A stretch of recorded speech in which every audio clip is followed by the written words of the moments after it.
Boa tarde a todos, a todas. Primeiro eu queria agradecer o convite para estar aqui com os amigos, rever alguns, fazer novos. É sempre oportunidade nesses encontros, nessas festas. E conhecer uma casa que completa 124 anos não é algo que se faz todo dia. Cumprimento também aos amigos internautas que nos acompanham aí pelo espiritismo.net. E agradecer principalmente por ter chegado até aqui, né? Quando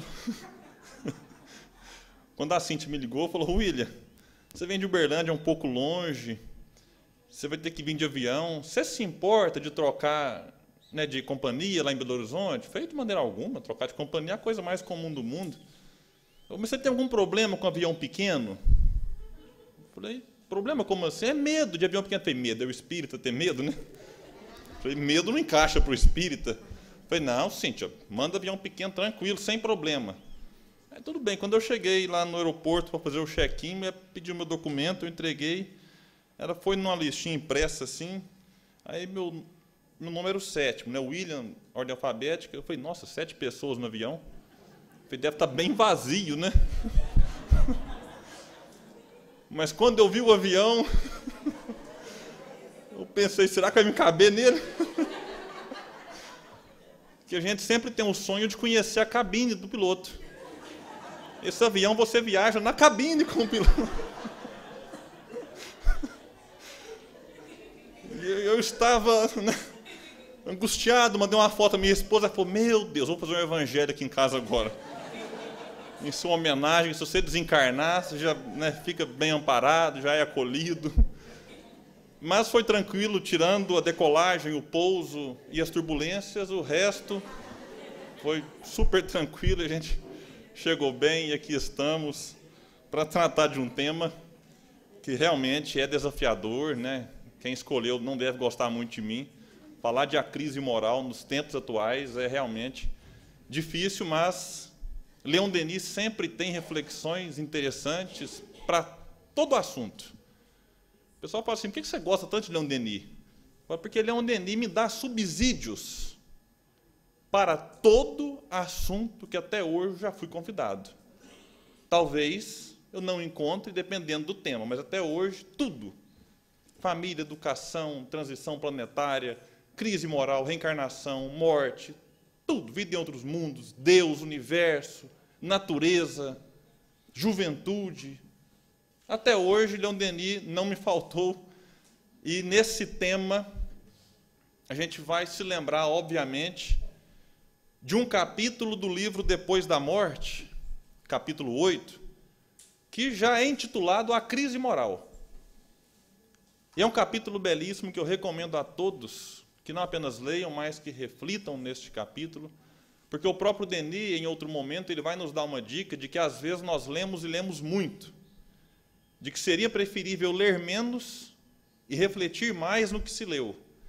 E um pouco da dificuldade que muitos têm com Leon Denis começa por aí. A gente quer lê-lo achando que está lendo um romance, e aí você fala: poxa, mas eu não consigo render com Leon Denis. É porque não é um autor para ser lido, mas para ser estudado, é muito diferente. E no capítulo 8, ele vai escrever algo, eu já vou dizer aqui para quem não conhece quando foi publicado esse livro, que é 1890. Que talvez alguém vai ouvir e pensar que ele escreveu através de um médium na atualidade. E não foi, 1890. Certamente, a época em que vivemos é grande pela soma dos progressos realizados. A civilização moderna, extremamente utilitária, transformou a face da terra, reaproximou os povos, suprimindo-lhe as distâncias. A instrução foi estendida, as instituições foram melhoradas. Aí ele avança um pouco e diz: todavia, se os progressos de ordem material e de ordem intelectual são notáveis, por outro lado, o avanço moral é nulo. Aqui, nossa, mas ele está pessimista, né? Mas agora ele dá uma consertada e diz ele: nesse ponto, o mundo parece recuar muito mais. A gente tem a sensação, às vezes, né? Poxa, parece que o mundo está piorando. Poxa, o tempo passa, o tempo avança, a lei do progresso está aí, mas não parece que tem hora que A gente dá uma titubeada e tem a sensação de regressão, de que estamos recebendo no planeta uma quantidade maior de espíritos mais atrasados e aqueles que são bons vão embora. Então dá a sensação de recuo. E ele diz, então, nesse ponto o mundo parece recuar muito mais. As sociedades humanas, febrilmente absorvidas pelas questões políticas, pelas empresas industriais e financeiras, sacrificam ao bem-estar seus interesses morais. Então a gente deixa a moral de lado e dá foco, dá prioridade para outras questões. E a gente tem que concordar que Leon Denis está certo, e esse verbo que ele coloca, parece, ele é importante para a compreensão, para que a gente não saia aqui sem esperanças, sem fé no futuro, o que ele diz mais à frente, de que aquele que caminha sem esperança e sem fé no futuro se assemelha a folhas secas caídas ao vento no deserto. É interessante também, como é que vai ter folha seca no deserto, né? Mas tudo bem, há de ter em algum ponto, né? Meus amigos, fazendo aqui agora uma análise dessa evolução que ele faz, né, do aspecto material, que ele de fato vivenciou na sua época, e é bom dizer quando a gente fala assim, nossa, que legal que Leon Denis está atual. Neste ponto eu não comemoro, porque quer dizer que a nossa sociedade continua avançando material e intelectualmente, o que é bom. A gente não está aqui para condenar o avanço de maneira alguma. Mas ainda hoje temos essa sensação, então, a gente lamenta que ele esteja neste ponto, né, atual. Mas a gente tem que passar a entender que, de fato, estamos num progresso material enorme. Se a gente for observar hoje como nós estamos, de certa forma, reféns da tecnologia, o que também não é de todo ruim, há que se ter um bom uso, há que se ter um bom senso, mas como a própria, vamos pegar um aparelho que nós mais usamos hoje, o telefone, como isso tem transformado a sociedade. Antigamente, isso não faz tanto tempo assim, eu ouvi dizer, né, que eu não vivi essa época, de que se fazia fila nos orelhões para você fazer uma ligação. Então você tinha um orelhão na esquina, a coisa ia longe, e ali você conversava um com o outro, que o pessoal demorava, trocava ideia, você tinha um contato diferente. Era interessante. E aí o próprio telefone, que não vou muito longe também não, mas ele veio avançando, e a gente teve ali aquele momento do famoso Motorola tijolão, né, que você era o ápice, né, você abria a frente dele, esticava a antena, ligava para alguém, aquilo já começou a transformar as relações. Depois nós viemos para o famoso 831 anos, fale à vontade, quando você conhecia alguém, quando você ia salvar na agenda, falava, qual que é a operadora? Você ia falar que eu era 8, falava, estou garantido 31 anos falando de graça. A gente comemorou o fato de falar de graça um com o outro, ligando. Aí, pouco tempo depois, como o Leon Denis fala que o pensamento se assemelha ao oceano, no fluxo e refluxo, né? Nós tivemos um fluxo, poder falar desse tanto, e depois acabou o plano, e quando você queria ligar também para outra operadora, as taxas eram salgadas, mas o brasileiro, que é um negócio extraordinário, descobriu que se ele falasse em 3 segundos, eu não pagaria. Alguém se lembra disso? Foi uma maneira de burlar o sistema, né? Então, aquele romantismo de antes da mesma operadora, você ficava horas no telefone com namorada, eu vivi essa época, eu era adolescente, tem pouquíssimo tempo. A gente, de repente, vê 3 segundos só. Está aparecendo no Twitter de hoje, né? Você tem lá a limitação de caracteres, os vídeos curtos, textos curtos. Então, você ligava 3 segundos, e se estendia um pouco, você lamentava, eu fiquei 4, paguei como se fosse 1 e perdi. Enfim, as relações foram se modificando, e hoje, salvo exceções, como o caso da Cíntia, que o telefone toca bastante, mas o meu telefone raramente toca. Isso é ruim? É bom? Não, que depende, cada um faz a análise. É como as relações têm se modificado pela transformação da matéria, pelo avanço material. E isso nos leva, o que nós falávamos com os jovens ontem, a um certo isolamento, cada um com o seu aparelho, às vezes conversando com quem está longe, que só é possível graças ao aparelho, mas emocionalmente desconectados de quem está ao lado. do cônjuge, da esposa, né? Então a gente tem que entender tudo isso e compreender que o avanço material é um fato. A gente poderia citar aqui coisas banais, como tênis. Hoje você tem tênis para caminhar, tênis para correr, mas se for no asfalto é um tênis, se for na terra é outro, se for na lama é outro. Se você pisa para dentro ou para fora, tem um tênis específico. A medicina avançou muito. Então, quantos avanços nós experimentamos? E que bom! E ele nos fala do avanço intelectual, que, na verdade, é a origem desse avanço material. Mas e as questões morais? Aí, neste capítulo, ele vem tratar daquilo que ele considera, e a gente tem que concordar, como as causas, que podem não ser as únicas, mas ele vai elencando ao longo do capítulo, diante da análise que ele fazia das possíveis razões para que nós estivéssemos, né, vivenciando esta cena naquela época, e talvez as explicações são as mesmas para hoje. Diz ele que nós, de certa forma, somos influenciados também pelo meio, de que o meio exerce uma certa influência. Mas o meio não determina. Isso tem que ficar muito bem colocado. Você nascer em determinado meio não quer dizer que você será conforme aquele meio. Ah, mas eu nasci numa família de alcoólatra, vou ser alcoólatra? Não. As dificuldades que você terá talvez serão maiores do que quem nasce num lar que não tem alcoólatra. Mas negar que nascer neste meio não exerce nenhuma influência, a gente não pode fazer. Então, o meio é um facilitador ou um dificultador, mas não um determinador. Leon Denis coloca também, aqui agora, alguns pontos que envolvem mais diretamente a família, quando ele fala lá, por exemplo, do mau exemplo desde a infância. E a gente vê que a melhor forma de educar se dá pelo exemplo.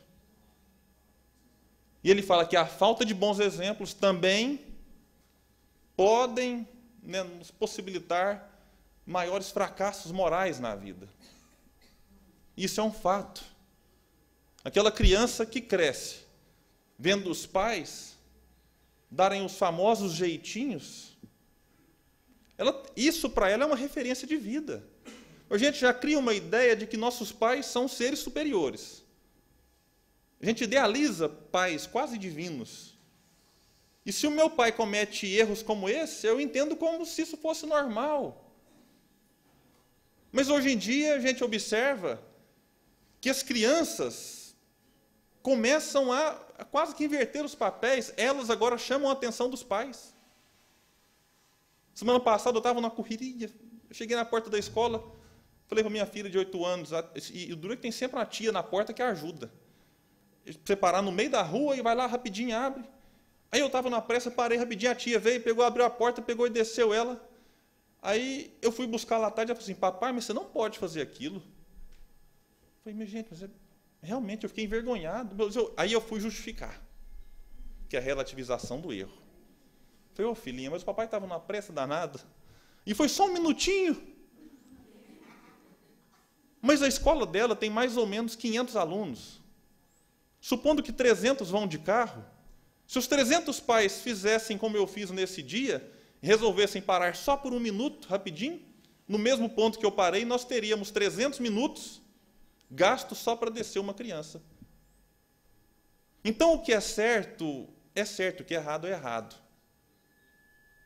Então, a gente precisa cuidar desses mínimos detalhes, porque as crianças estão nos observando. E a gente precisa dar o exemplo para poder cobrar no futuro. Leon Denis vai falar da falta de firmeza dos pais, que é um assunto também que cabe a hoje, sobretudo hoje, porque com a rotina complicada que nós vivemos, o tempo que nós passamos com os filhos, em relação talvez a 1 século, 2 séculos, diminuiu. Salvo aqueles casos de pessoas que viajavam, né, ficavam meses fora de casa. Mas hoje nós ficamos menos tempo com os filhos. E para compensar a ausência, o que é que nós às vezes fazemos? Eu pensamos, mas eu fico tão pouco tempo com ele. Então deixa fazer. Deixa desobedecer. Então a gente deixa de impor limites porque fica com pena dos filhos, que ficam tão pouco tempo com a gente. E aí relaxamos e achamos que aquilo faz parte da idade. A gente tem que entender o que faz parte e o que não faz parte da idade. Ah, é normal um jovem se isolar num quarto? Quanto tempo? Não, ele fica lá meia hora, uma hora jogando, depois ele sai. Não, meu filho fica uma semana isolado no quarto, sai só para ir para a escola, volta, toma banho, janta, volta para o quarto. Isso não é normal. Isso pode ser um indício de uma futura depressão, se é que já não está. Então é necessário os pais, às vezes, terem firmeza. Na verdade, os filhos, eles não sabem, mas eles precisam disso. E, às vezes, nos pediram isso antes de reencarnar. Então, há que se ter muito discernimento, para não achar que tudo é culpa da idade ou coisa de menino. Eu sempre brinco que eu já presenciei uma cena dessa. O menino, uma vez, pegou, um segurou o gato, outro pegou uma bombinha, amarrou no rabo, acendeu a bomba e o gato saiu correndo, de repente a bombinha explodiu, o gato deu uma pirueta e sangrou, machucou. A gente vai falar com os pais, deixa eu te falar, o seu filho fez aquilo, quando eu fui acudir não deu mais tempo. Não, preocupa não, isso é coisa de menino. Isso aí, menino faz isso mesmo, tranquilo. Mas será que faz isso mesmo? Agora ele faz com gato, amanhã faz com cachorro, daqui a pouco com ser humano. E a gente vê, como vimos há um tempo atrás, uma pessoa colocar fogo no índio e o pai está tudo bem. Coitado dos meus filhos, né? Então a gente precisa compreender um outro ponto que Leon Denis nos fala, que é a falta de educação na família. É o terceiro ponto vinculado à família. Que às vezes a gente também transfere toda a responsabilidade do lar para a instituição de ensino.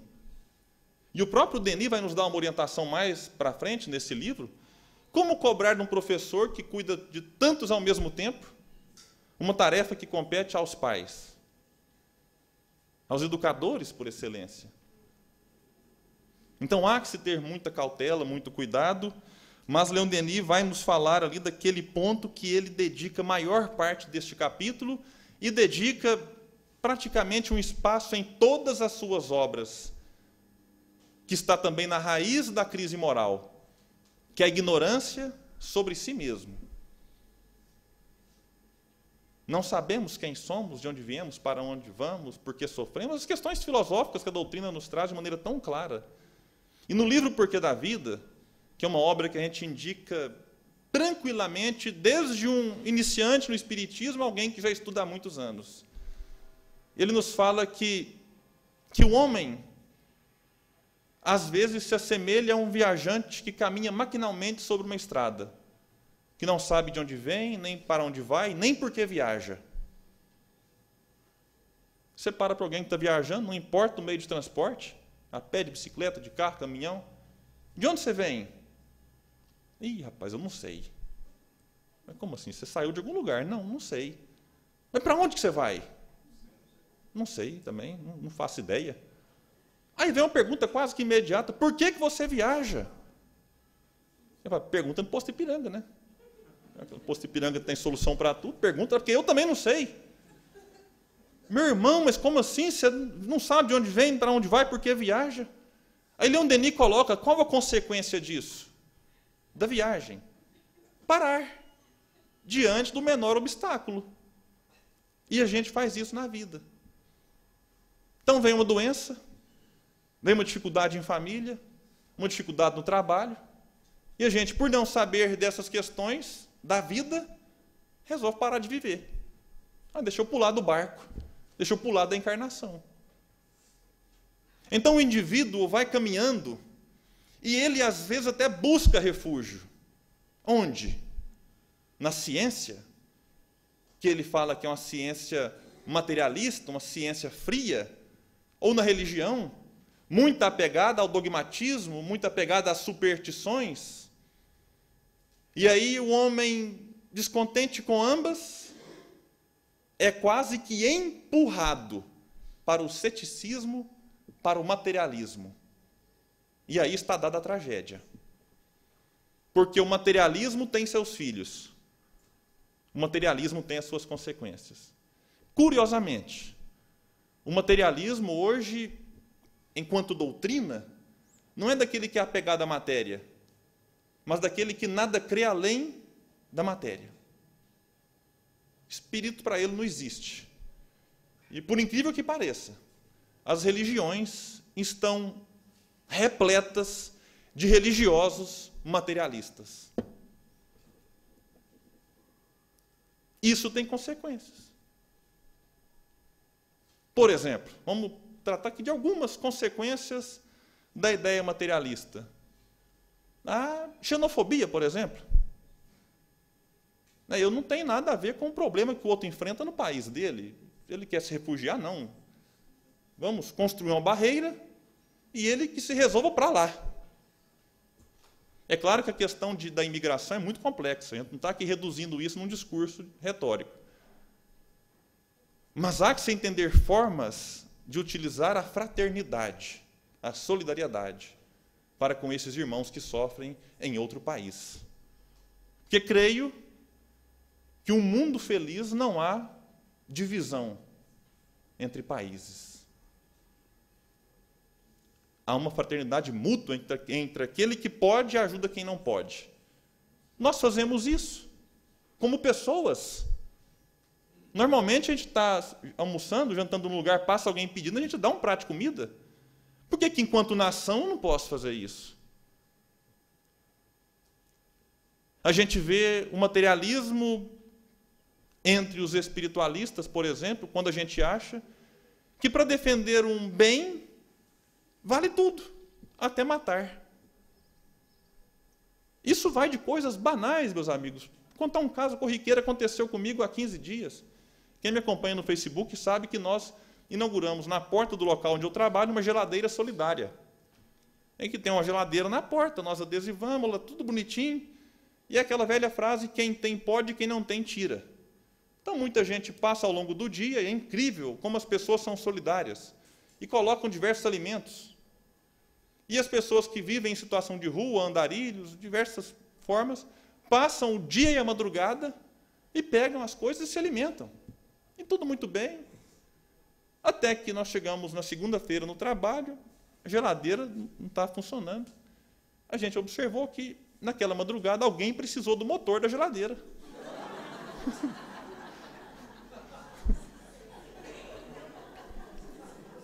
Falei, meu Deus, né?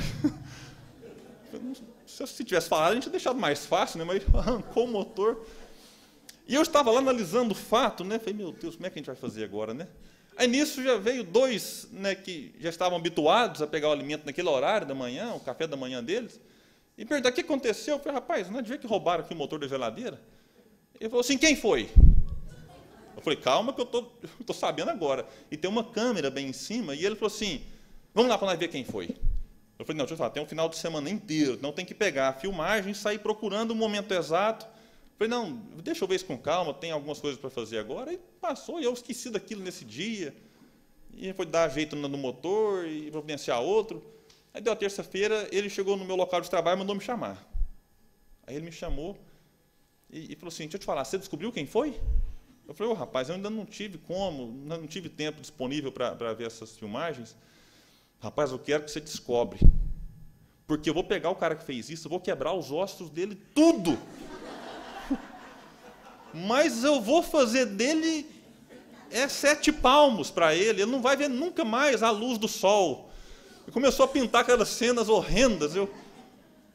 E, na verdade, eu já sabia quem era. A gente já tinha imagem em mãos, a gente, obviamente, não divulgou. E nisso ele saiu, eu comentei com um amigo meu, que estava ao lado, religioso, pelo menos era espírita, né? Dá para ter esse alento. Aí eu falei assim, rapaz, eu tenho a imagem, mas jamais que eu vou mostrar para ele. Aí ele falou assim, você tem imagem e não mostrou? Eu falei, é claro que não. Falei, por que você não mostrou? Eu falei, você está louco? Eu ser corresponsável de um assassinato? Ele falou, não, mas você não tem nada a ver com isso, não. Ué. Mostra para ele, o que ele fizer é problema dele. Por conta de um motor de geladeira. A gente defende pena de morte, que foi tratada aqui hoje a exaustão. E a gente esquece que o nosso guia e modelo foi vítima de pena de morte. Que ele foi um refugiado. Foi vítima de tortura. E a gente vê apologia à tortura como se fosse a coisa mais tranquila do mundo. E justifica, porque merecia. Mas na época de Jesus, julgavam que ele merecia também. Joana d'Arc, torturada e condenada à pena de morte, não, estamos fazendo o correto. Então, meus amigos, na dúvida, né, a gente pergunta para nós mesmos, o que Leon Denis coloca isso no problema do ser do destino, né, o que alguém que eu utilizo como referência acharia daquilo que eu acho? Se estivesse na minha situação, como ele se comportaria? Como Jesus agiria diante desta situação? E as respostas podem nos incomodar muito. Mas a grande questão é, o que fazer diante da crise moral? Apresentar as soluções baseadas nas causas. Poxa, se a causa é a ignorância sobre mim mesmo, né, aí entra o papel do Espiritismo, né, de mostrar quem somos, responder essas questões graves. A ciência e a religião parecem não dialogar, aí entra o Espiritismo convidando a este diálogo.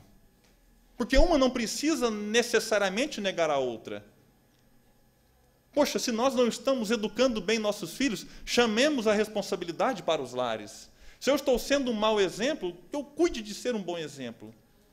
Mas talvez na origem disso tudo, a gente tem que recorrer à questão 919A, quando Allan Kardec pergunta, 919, melhor dizendo, qual seria, né, o meio mais eficaz que tem o homem de melhorar-se nesta vida e resistir às atrações do mal? Crise moral.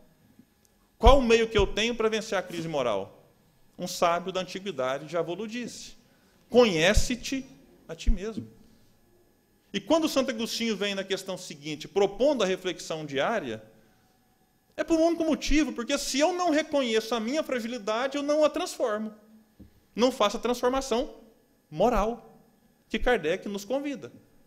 Se eu nego a minha fragilidade, se eu nego o egoísmo e não o preencho pelo altruísmo, se eu nego o orgulho e não o preencho pela humildade, eu continuo como sou. Entre trancos e barrancos, sofrendo, sentindo dor, aí diante dela eu paro para pensar na vida e olho os meus comportamentos equivocados e corrijo a rota. Agora a gente poderia fazer isso sem passar por tantas dores, por tantas aflições. Então o roteiro, talvez ele tenha como base o autoconhecimento. E nós que somos espíritas, muito bem dito pelo Saulo, não somos privilegiados, porque não existe o privilégio.